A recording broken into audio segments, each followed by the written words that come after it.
Hi, good morning. My name is JR and today I'm going to be demonstrating how to assist a conscious patient for his oral care. First and foremost, the first thing that you have to do is to make sure that your hands are clean to avoid spreading of the microorganisms and infection. And then you have to gather all the materials that you need, including the plain cloth, large towel, toothpaste, toothbrush, emesis basin, fresh cup of water, and then gloves. After gathering all the materials, you may now go to the patient's unit, knock on the door to show courtesy, and then once you enter the room, identify the patient or check the identification of the patient by looking at the head part, side part, or foot part of the patient, or by simply checking the ID bracelet of the patient. After checking the identification, you may now greet the patient, introduce yourself, and then tell the patient the procedure. Hey sir, good morning. My name is JR, and today sir, I'm gonna be your caregiver. I am the assigned caregiver for you to do your oral care. So for today sir, we're gonna do your oral care. We're gonna brush your teeth. Okay, so please cooperate. Are you feeling busy right now? Do you need anything else before we begin the procedure? Alright, sounds great. And then you have to adjust the bed to its working level. Adjust the bed for about 20 to 30 degrees. Okay? And then you have to help the patient to be seated in the bed. Okay? So at the count of 3, sir, I'm gonna place or position your head laterally, so face that way. And then I'm gonna help you to sit on the bed. At the count of 3, sir, 1, 2, 3.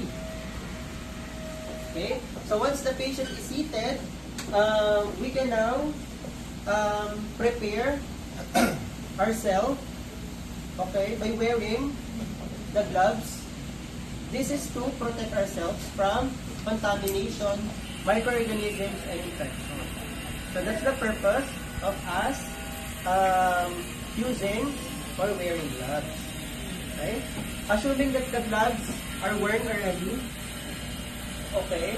And then we have to apply the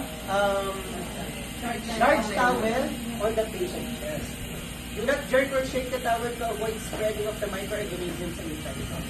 So we're going to be applying it on the chest of the patient. Sir, I'm going to be applying it on your chest. Alright?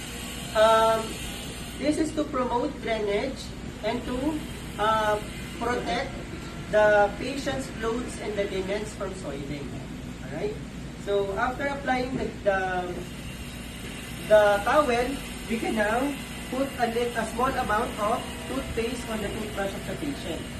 Okay? Meron na. And then close the toothpaste.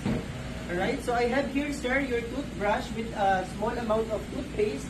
And then ask the patient if the patient would like to do it himself or the patient would like me to brush the teeth of the patient for him.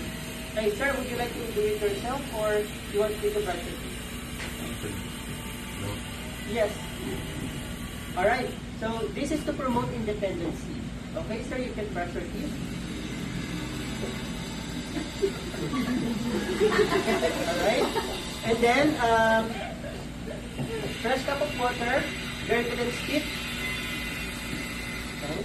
Brush your teeth again, sir, for the second time. Gargle and spit. And then we have the mouthwash. Don't forget the mouthwash or your demo. Okay. Put a little amount of mouthwash. Give it to the patient, sir.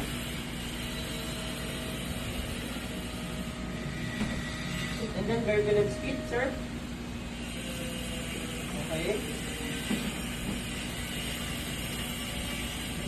Alright. So, after doing the procedure, you give the clean cloth to the patient, okay, to wipe the patient's mouth. Would you like me to wipe your mouth or you want to do it yourself? Okay, that's for independency. Alright? So, after wiping the mouth of the patient, sir, I'm going to get down the large towel. Again, do not jerk or shake the towel to avoid spreading of the microorganisms and infection. Put the towel and the used cloth in the laundry hamper nearby. Okay? So after doing the procedure, you have to remove your gloves. Remove your gloves and then throw the gloves in the trash bin nearby. Right? And then after removing the gloves, you have to help the patient to go back to his lying position. Sir, at the count of 3, I'm going to help you to go back to your lying position. 1, 2, 3. Okay? And then, once the patient is already in a lying position, adjust the bed to its original position. Alright? And then, keep all the things that you have used. Okay? Put them back into proper places. Clean and disinfect everything, including the overbed table. Okay? So, after cleaning everything, wash your hands to avoid the spread of the microorganisms and infections. And then tell the patient that you are done with the procedure. Okay, sir, we're done with your oral care. Do you need anything else before I leave? Alright, if you need anything else, just ring the bell. So we'll be happy to assist you. Okay? Alright, so after doing the procedure, report everything to your supervisor that you are done with the procedure and then that's it. Cut.